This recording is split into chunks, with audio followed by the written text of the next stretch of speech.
We're switching things up on this video. I've met one of my good friends, Eric Pickle from Smoke Pickle Barbecue in Knoxville, Tennessee. He runs a fantastic catering company all about barbecue. He's traveled the United States and he kind of picks and chooses what he likes and creates some fantastic food. Over the last few years, we have discussed trimming briskets. I feel like it is the core aspect of what barbecue is about. It's the trim. He's going to go over tons of insight. It's a little bit longer video, but there's so much detail that I was worried about like what to take out and what not to. So in this video, I'm getting schooled by a pro. Call me the Joe, call him in the pro. Let's trim some briskets. All right, guys, we're in East Tennessee, and I have my big boy Smoke Pickle Barbecue with us today. How's it going? Well, I thought we'd tell the masses about how bad of a brisket trimmer I am. So, yeah, you see it firsthand. Yeah, I'd seen it. Yeah. And you're like, enough's enough. Yeah. Yeah, we had a conversation. Yep. So with you on board today, you're going to show me basically a pro versus Joe. Yeah. Of how I trim my brisket. I think I'm going to ask a lot of questions that I think the audience wants to know. Sure. They seem to tell me that every single cut that I make on a brisket is 100% wrong. No matter, I can open the package and it'll be wrong. Yeah. But we get our briskets, we don't even open the package. We just cook it in the package. Yeah. So, I'm interested to learn. You go through a lot of briskets a week. You have a catering business in Knoxville that's probably it probably is one of the best catering business in Knoxville, become a franchise over the last year. So I appreciate you doing this with you. Yeah. I think it's going to be great for the audience, especially for the beginners that have the tough question. I think once you open the brisket, you spend the money for a brisket. Yeah. What should I do here? What should I do there? You see it online, but until you open the brisket up and you go through it, yeah, it changes your perspective. All right, so we're opening the briskets, and I'm just going to walk you through my mind frame of the struggles that I have. And what you can start trimming your brisket, I'll trim your brisket along with you, and we'll see that mine's a lot better than yours. All right, first things first is basically picking out the correct brisket. The trim may be not the most important. Picking out the correct brisket could be more important than the trim, so I'm going to let you lead this. So if I'm cooking one brisket at home, selection support, we get them in the case, so we don't have much control over. Going into a store, and we've laid out 4. These are all the same brand briskets here. So you go to Costco or Sam's, who knows? You know, y'all have XL one week, they'll have something else next, Cargill, something else the next week. That's Sherby. Yeah. In order to start with consistency, we look for things. So when you're doing selection, a lot of people go in and they're at the bend test, the touch test, and that's kind of important. But the biggest thing, 2 big things I look for is how thick our flat is, right? This one's pretty thick. It's got a little thin area, so we know that we're going to have to tape that off. Thickness in the flat's important. Marbling is kind of 1B if you're looking into it. So if you got one that's a little thinner, but it's got great marbling, especially something that's longer like this one, we know we can work with this because we can go ahead and take that off. We're going to have a couple pounds of trim we're going to have to take off, but we also know we can get that thickness out of it. 1A, 1B is marbling and thickness, intermuscular, and you can see all these are pretty consistent. We're fortunate that we get them really consistent. I would say that more emphasis on marbling needs to be done if you're looking for an individual brisket at a big box store. The other thing I look for, and this is really just more of a trim spec to particular to the purveyors, so wherever they're being packed and where they come from. These guys are pretty good, but I look for things like this. This one would be last on my list because it's got something, this is actually not part of the brisket. So we've had several suppliers that would send us things that are called knobs.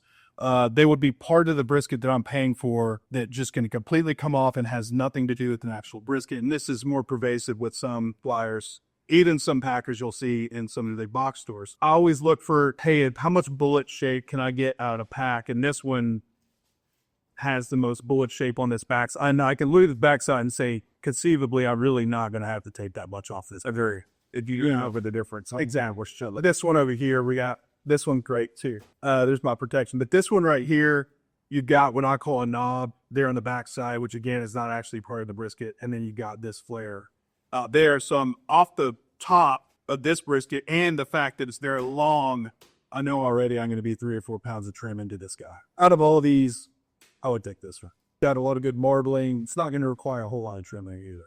All right, the ballerina's going to overlook me. I'm going to trim mine, and we are going to big Russian. Just try to pick his brain a little bit of the thought process when I go through when I trim briskets. I told him, I said, I think we're going to get one to deal. I think, well, this is unfair because this brisket is better than when I trim. So, like most, I start on the bottom. Yeah. So I see people trimming that off, but honestly, on the pellet smoker side, I see no reason to take. I see them trimming. I'm like, man, that is like, a 3 square inch patch of like protection. Yeah. And as long as it cooks, you're not going to get the silver skin. I don't see a reason to take it off. Especially not if you're doing multiple. If you got other things you're cooking too, what do you want to do? Okay. Well, there we go. Maybe I'm not an idiot. So obviously this is the art part, and you would call that. We call that the dough. So that is, that back side of the point is that's where we make our money for sure. There's really not a mohawk. I mean, I think that's pretty aerodynamic in my opinion. A lot of really aggressive, and you'd want to do that. Pretty efficient on that mohawk side. I'll show you a couple things, that we do with them, and there's very specific reason for that. But so coming over here, Eric's mentioned several times that on the tips of the brisket, is there a guideline? Some people say thumb thick. Yeah, so I mean, thumb thick's a good way to look at it. I got fat thumbs. I more look for this, so I'll take them and kind of just do this, and then I'll feel up into here. So I mean, you can feel in this. Once we get up into here, you can actually see that. You can actually see it. That curve right through there. That's right. And then you're looking over here. So what I would be thinking is I'm just going to come in there and shape that right down that line. The less cuts, the better. That's always kind of the big thing with these. So I can clearly see, basically right through there. Yeah. And remember, you can always with these, when you're doing what we call shaping cuts, you can always take a less aggressive path first and then come back and refine it. What you can't do is put meat back on. Oh, I agree. So every cut, and this is of paramount importance. If you really start getting the trimming briskets, every cut needs to be intentional. You want it to be as long as you can possibly make it, because what I see a lot of amateurs do, and this is what I used to do a lot. You see these jagged cuts, and then you look at somebody's brisket, you're like, God bless, that looks like you tortured it, and that comes down to a lot of jagged, inconsistent cuts. There's certain ways that you need to position it to make certain cuts, and I think that's where a lot of amateurs will be hanging over it, trying to pull it this way. You don't like to do anything where you're doing a lot of pulling or a lot of pushing. Like, you just want to have these nice, consistent, long cuts so that you don't get any jagged edges on. You looks like you're smart. You lay it out first and look at what you're going to do before you actually do it. The frustration I have is the reason why I reached out to you the very first time. Yeah. I watched a lot of briskets and how to trim, but I get to a certain point, I'm like, well, this looks completely different, or it feels different, or something's not right. Everyone is different. And then that's where I figure out the more briskets I've done, the more I realize, like, each brisket is its own unique. Well, I was going to say, the reason why we trim this is because of the thickness. And if you're on the smoker for a long time, it's going to burn up, which goes back to the old adage of, I cook on pellet smokers a majority of the time. I don't even need to trim a brisket. Or the people are like, you'll need to trim it aerodynamically because you're not worried about airflow. Yeah. And my response, which they never respond back, is it's not about airflow. Yeah. And it's not about trimming or not trimming. It's about what you want to eat. I would rather spend all the time and trim it the right way and smoke it and season it and all the other stuff and come out with fantastic slices from start to finish than to have to trim off fat. Because if you get a really good Costco or, grocery store style brisket, there's a ton of trim. And if you see that mound of fat on there, you're not eating that, and it's not rendered. Yeah. We now know that there's tons of uses for brisket trim. And also that if you're looking for the perfect, I think pretty much universally it's accepted now, the best guys at doing this in the world are trimming your brisket, for sure. Trim your brisket. Yeah. I'm going to come this way first because this could determine. Yeah. And that knife's really sharp. So one thing we did off camera is I sharpened the knife. So make sure you sharpen. A sharp knife is the number one most important thing in trimming briskets. Makes your life a lot easier. We like that. That's a nice long cut there, as we call it. So it's still showing a lot of fat, so you're just going to come back in here like you mentioned earlier. You can always trim, but you can't take away. That's right. And I'm also following the curve of the brisket. We're not trying to make sharp edges like the aerodynamics. That's correct. Basically on this one, just like your deal, we're going to go until we see how much fat cap there is. That's your indicator, what you're doing now. And this is why a sharp knife's so important, because what he's doing is actually what we call a drag cut. So you're dragging the board to using pressure on the board to cut. And it's a nice long cut. So instead of going in there and ripping, you're doing basically a really, really smooth drag. And so that's why you got such a uniform look here. So he's got some skills already. So as Eric mentioned, what we're looking for when we trim is you're exposing the fat to meat ratio. So if you're trying to get what's a good yield, a quarter inch? Yeah, we shoot for a quarter inch. I'm not afraid to leave a little bit more on, depending on the situation. Again, depending on the cooker, on their situation. If it's really a hard fat, I'm not afraid to leave a little bit more on because we can render that out. I wouldn't go so far to where you are out the scalp. Yeah. Yes. So you're just exposing the fat to meat ratio. So when you flip it over, you know how much fat to take off. That's right. Same thing with this. We're just keeping those lines, keeping your hand out of the way, but you're going naturally with the brisket. Mm-hmm. And I like to, it's called a J. It's basically a J hook. Yeah. And then I would really sharply turn out and then just straight across. And that's your initial cut there. And that was nice and smooth. And then really and truly, I think this part right here is probably my Achilles heel. Yeah. You call that the... So we got Mohawk. And then one thing that you have to, I basically with these, this is deceiving. And this is where you see a lot of people when they're cutting briskets on the block, even people at home, you'll start seeing shredding. And that shredding is actually coming from this section right here. So if it was me, I would be coming in here and trying to make a uniform cut there and taking this off. Now it looks fine right now in theory. The only reason I know this is just from the experience of having these on the cutting block. I think the problem I run into, I keep going to dig that because there's a big pocket of fat. It's not on surface. You don't just peel this off. Right. So the best way, there is some hard fat right here, if you feel that. Yeah. The best way to get those out is to make a diagonal cut. So what you're going to do is you're actually... We're a bit flat first. Yeah, so turn it flat. Yep. I'll go ahead and get that off so you know how much you're working with. And you could, and every brisket's different, as I mentioned, but there is some flap in there. Following that same line. Following that same line, yep. So this one looks good. I mean, you've got a 1/4 inch right off the bat. Yeah. So this is where you got to make that decision. Is it worth it to take more off? Is it worth it to take that Mohawk down a little further? So lastly, the massive chunk of fat typically on the point side. And this one's no different. I mean, it's there. It will less than most, but when we mention Mohawk, sometimes you'll have like a huge point and you really want to get that aerodynamic, but there's also a big pocket of fat through here. Yeah. They need to work away. Or even worse, you'll have a flap on top of the Mohawk.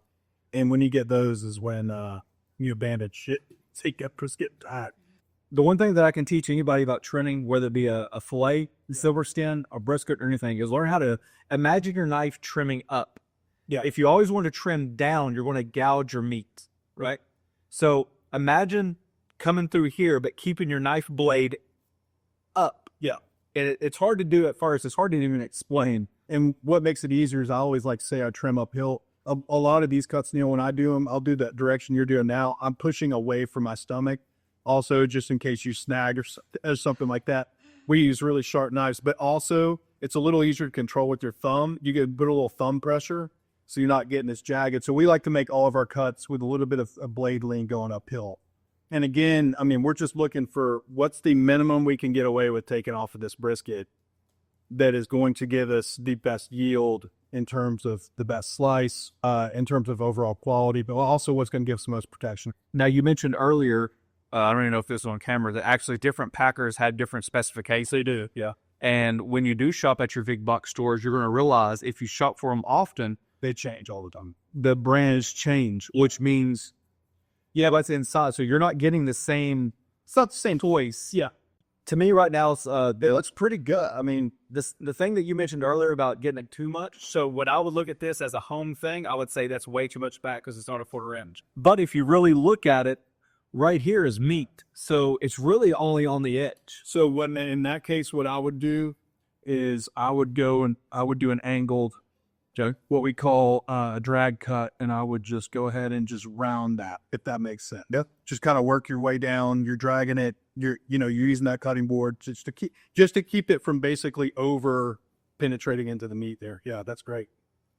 I would rather keep a little more on there and have this great shape that you've given it, which that one's phenomenal to me. Really damn good. I mean, you can see it's really smooth. So we like that. You actually did a pretty dang good job. I don't know if this is representative of his work all the time. So Neil thinks he's finished. Let me ask you this first. You think there's anything? I did predict and tip. Yep. So I think I would probably clean that up. There on the corner a little bit there. And again, we're just trying to round that. Our number one objective is just to give that corner. Again, I think I talked about this earlier, but now you know where to slice it. But you kind of take when the brisket gives you one other cut.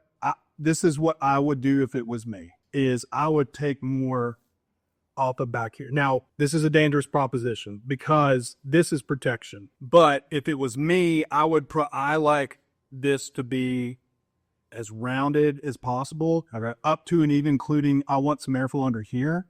So what I would do is take. So if you would sacrifice the fat to get to the meat, I would roll cut this corner, Okay. and that's what we call a roll cut. Okay. And basically you're just rolling your knife in your hand. I would just take that and then just kind of now start rolling hard there. Yeah, I would do that. That's perfect. So that's where you get that nice round slice from the end of the brisket. Perfect. That, to me, you're sacrificing a little bit, but this is more aerodynamic. And again, this is the assumption if we're on stick burner, but the same thing applies for a pellet smoker. So now when you go to slice this, you're going to have that nice rounded slice that you see, you know, when everybody pulls out when they're showing off.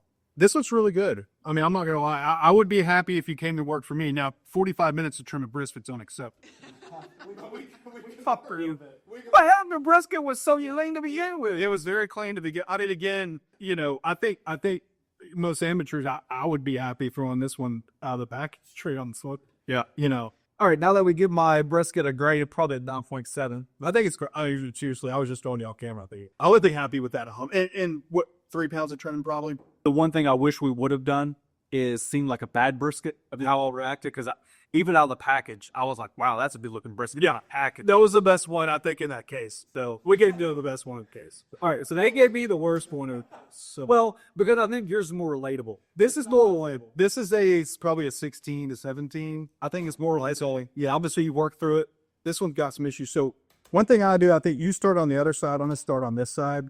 And when I make these cuts to open it, I'm going to open it on the decal so that when I make this, we're taking this off anyway, so it's not going to matter. Some people go in, they'll cut their bag and then cut their brisket. It's like, oh my God, I just slashed my brisket.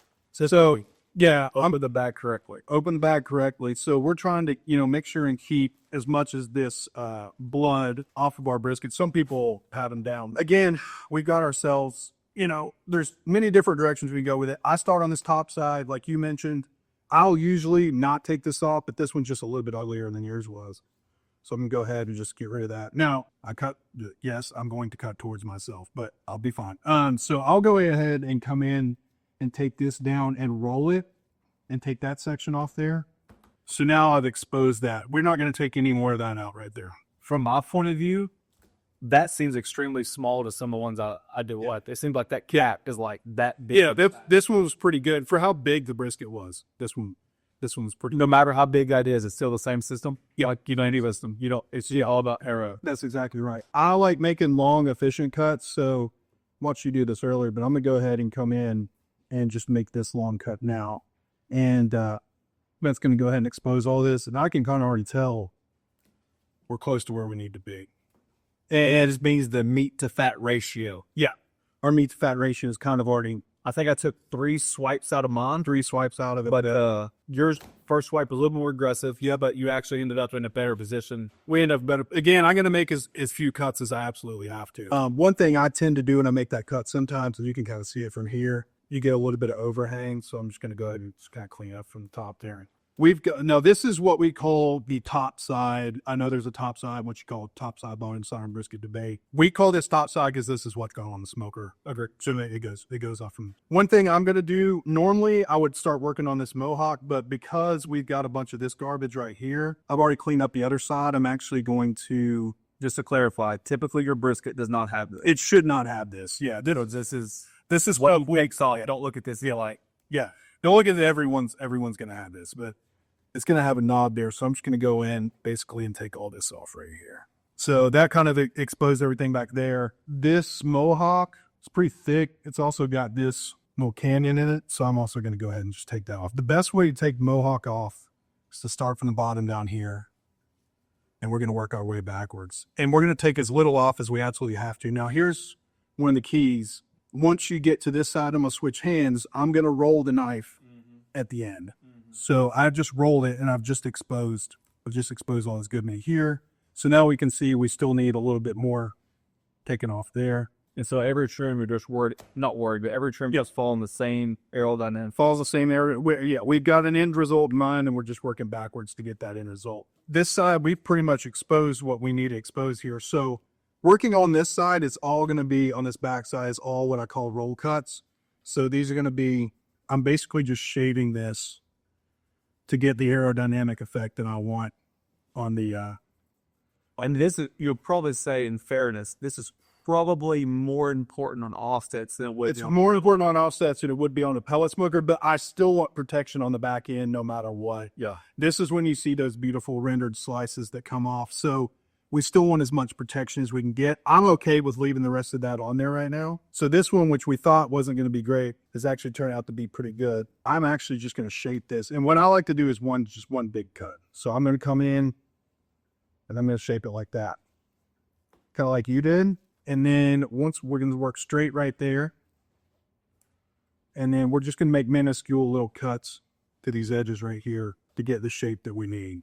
So I'm going to go in from the top, see how it looks, make these little minor adjustments. And then the last thing we look at is if we need anything right here. So your judgment call, yes, this is kind of ugly fat, but you'll see if I go in there and take some of this out, we're already pretty much going to be down into the meat.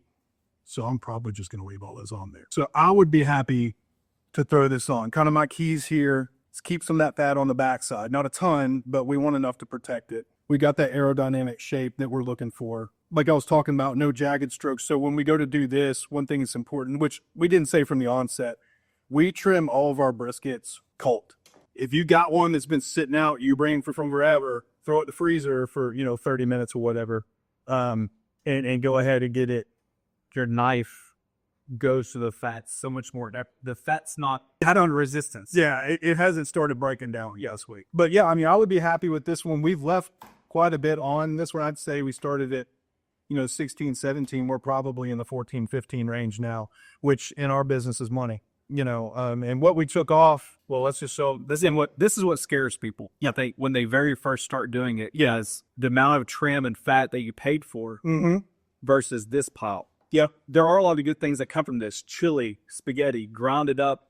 You can use it for any type of stew meat. You can separate the fat. You can make tallow out of it.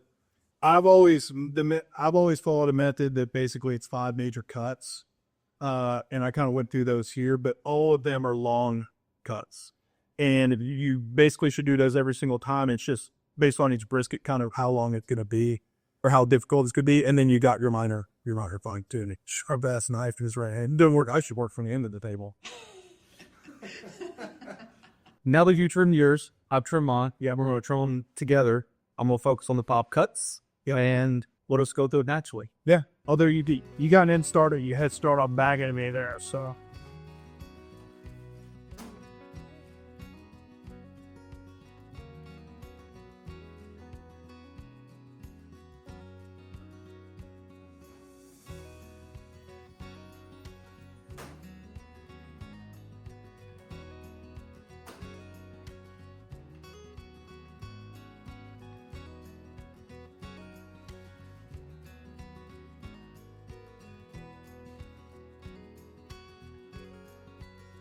Mashed out. Neil's got that alligator looking brisket. It's not really his fault. We gave him the tricky one this time. I do have to admit that this one it's a little different, a lot different. Is more what I was expecting. Yeah, but in fairness, I do think it helped because you can understand what we talked about several times now, that each brisket is so uniquely different that you cannot trust the brisket to be perfect every time. And so I'm trimming this more, putting a little more effort into it, like I might if I was just doing, best brisket of my life type of thing. Okay, if you're not first, you're last. That's right. So that's not much I can do with this. So what we'll do, that's exactly some of the stuff that I see that I'm like, man, should I take it out? Because I don't like the divots. So we're gonna leave it. It'll provide a little protection when we cook, and then you just have to know on the cutting block. So when I go to cut this brisket, I'll cut it in half, and I'm gonna go to the point. And I'm basically, from over here, I'm going to take my knife and just take that out when we got to cut it. All right. Under the gun, I would say that I could keep trimming it, but I would say that I'm pretty much done. We gave you a tricky one, and honestly, you nailed it. So the only, it's just a skinny brisket. And That's okay. I mean, we really would prefer them to be wider and more bullet shaped. We don't want this one that's going to cook in 10 hours and then another one's going to cook in 14. Right. One thing I would do, Neil, on this one is I would go in and just make that rounded cut right there. So I would go in and it's almost like a shaving. You're shaving that there. So you've got some little extra. It's going to make it a little aerodynamic, basically. Pretty daggum good, Neil.